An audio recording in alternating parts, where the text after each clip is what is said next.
মালদ্বীপকে তাহলে ভারতের কাছে ফিরতেই হচ্ছে, কারণ ঋণের ফাঁদে হিমশিম খাওয়া শুরু হয়ে গেল মালদ্বীপের। শ্রীলঙ্কার মতো অবস্থা হবে না তো আর কয়েকটা বছরের মধ্যে মালদ্বীপের?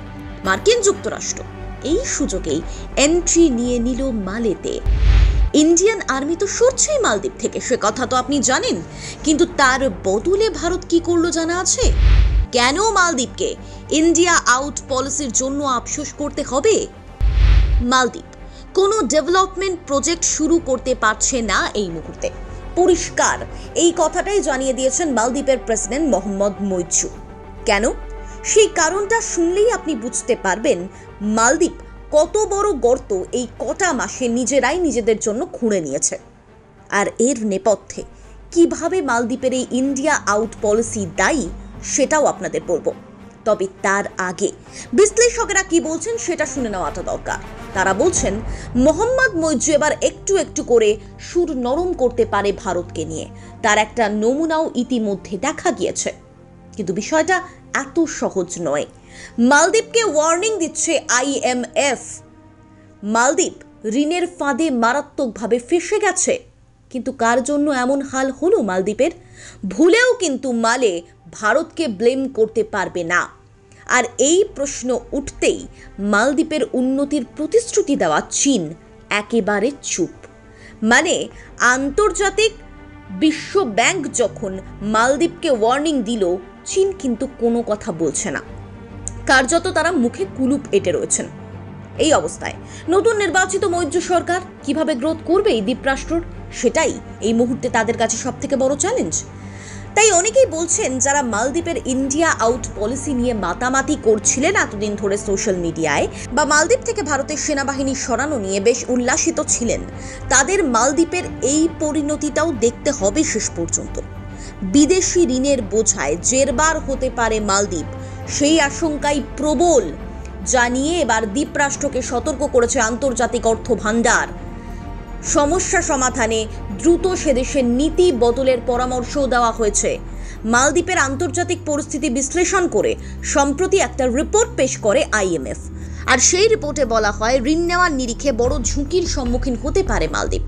যদিও এক্ষেত্রে কোনো দেশের নাম উল্লেখ করা হয়নি, মানে চীনের নাম উল্লেখ করা হয়নি, এমনকি প্রকাশ্যে আনা হয়নি মালদ্বীপের মোট ঋণের পরিমাণও। সেই সঙ্গে আরেকটা খবর রয়েছে, মালদ্বীপের প্রেসিডেন্ট বলছেন বর্তমানে তাদের দেশের যা অর্থনৈতিক অবস্থা তাতে পরপর আগের সব উন্নয়নমূলক প্রকল্প নতুন করে শুরু করা সম্ভব নয়। তিনি এটাও বলছেন তার উপরে দেশের নাগরিকদের প্রত্যাশার এক্সপেকটেশনের মারাত্মক চাপ রয়েছে। আর এই পরিস্থিতিতে নানা ধরনের স্ট্র্যাটেজি তৈরি করছে তার সরকার, যাতে আগের উন্নয়নমূলক প্রজেক্টগুলোকে আবার রিভাইভ করে রান করানো যায়। কিন্তু প্রশ্ন হলো, এমন পরিস্থিতি মালদ্বীপে তৈরি হলো কেন? এর নেপথ্যে কি ফের সেই চীনা ঋণের ফাঁদ? মালদ্বীপে চীনা ঋণের জালটা ছড়ালো কিভাবে? সম্প্রতি ভারতের হাত ছেড়ে চীনের হাত ধরেছেন মালদ্বীপের প্রেসিডেন্ট মোহাম্মদ মইজুর সরকার। বেশ ভালো কথা। এখানে বিভিন্ন সংবাদ মাধ্যম সূত্রে যে খবরটা উঠে আসছে সেটা হলো যে চীনের কাছ থেকে বিপুল পরিমাণ অর্থ ধার নিয়েছে মালদ্বীপ বা মালদ্বীপের প্রেসিডেন্ট মোহাম্মদ মইজুর সরকার। এদিকে মইজুর রাজনৈতিক গুরু তথা প্রাক্তন প্রেসিডেন্ট আব্দুল্লাহ ইয়ামিন, আপনারা অনেকেই শুনে থাকবেন এনার কথা, 2013 থেকে 2018 সাল পর্যন্ত ক্ষমতায় থাকার সময়ও নির্মাণ প্রকল্পের জন্য বেজিংয়ের থেকে প্রচুর পরিমাণে ঋণ নিয়েছিলেন। মালদ্বীপের অর্থমন্ত্রককে উদ্ধৃত করে বিশ্বব্যাংক জানিয়েছে 2021 সালের হিসাবে চীনের কাছ থেকে ঋণ বাবদ মালদ্বীপের নেওয়া $300 কোটি 42% মেটানো বাকি ছিল। তার মধ্যেই আবার নতুন আশঙ্কার কথা শোনালো IMF। এক্ষেত্রে অর্থনৈতিক বিশ্লেষকেরা বলছেন চীনের থেকে ঋণ নেওয়ার ফলে এজন্যই ফেঁসে যায় এই ছোট ছোট দেশগুলো, কারণ চীন যে লোন বা যে ঋণ দেয় তার ইন্টারেস্ট রেট মারাত্মক হাই বাকি দেশগুলোর থেকে। আর পুরনো লোন মেটানোর জন্য অনেক সময় নতুন ঋণও নিতে হয় এই দেশগুলোকে।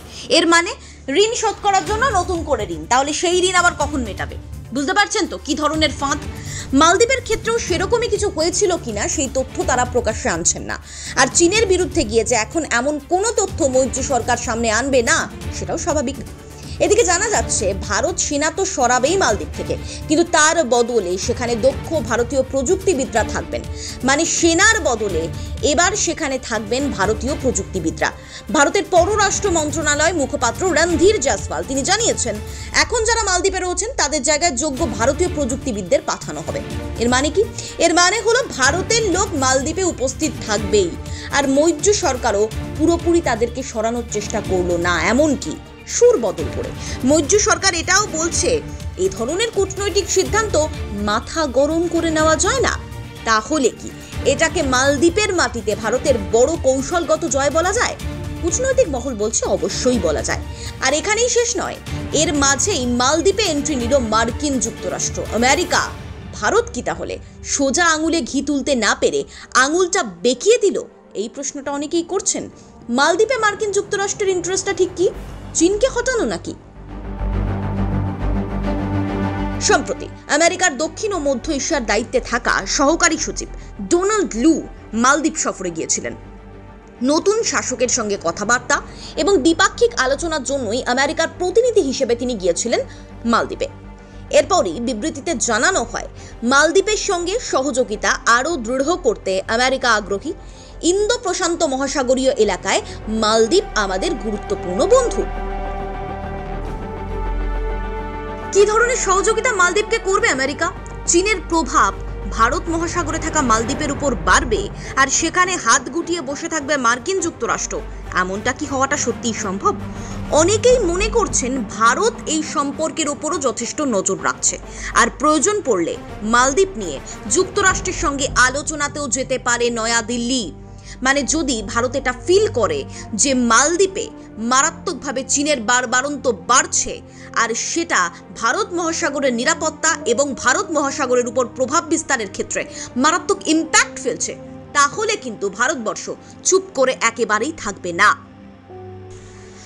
সেক্ষেত্রে মার্কিন যুক্তরাষ্ট্র ভারতের সঙ্গে এ নিয়ে কোনো ধরনের আলোচনা করেছে কিনা, নাকি নয়াদিল্লি এই নিয়ে ওয়াশিংটনের সাথে কোনো ধরনের কথা বলেছে কিনা, সেই তথ্য এখনো জানা যায়নি। তবে এই পরিস্থিতিতে আমেরিকার সঙ্গে মালদ্বীপের ঘনিষ্ঠতা ভারতের পক্ষে আশার না হতাশার, তার উত্তর তো সময় দেবে।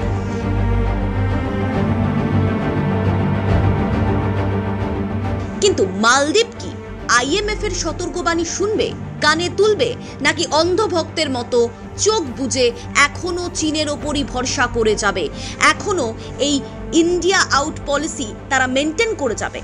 কিন্তু এই ইন্ডিয়া আউট পলিসি যে মালদ্বীপের উপর ভবিষ্যতে ভারী পড়বে, আর তখন গুটি গুটি পায়ে এই মালদ্বীপকেই ভারতের কাছে আসতে হবে, তেমনটাই কিন্তু অনুমান করছেন আন্তর্জাতিক বিশ্লেষকদের একটা বড় অংশ। বাকিটা সময় আসলেই দেখতে পাওয়া যাবে। ব্যুরো রিপোর্ট, প্রথম কলকাতা।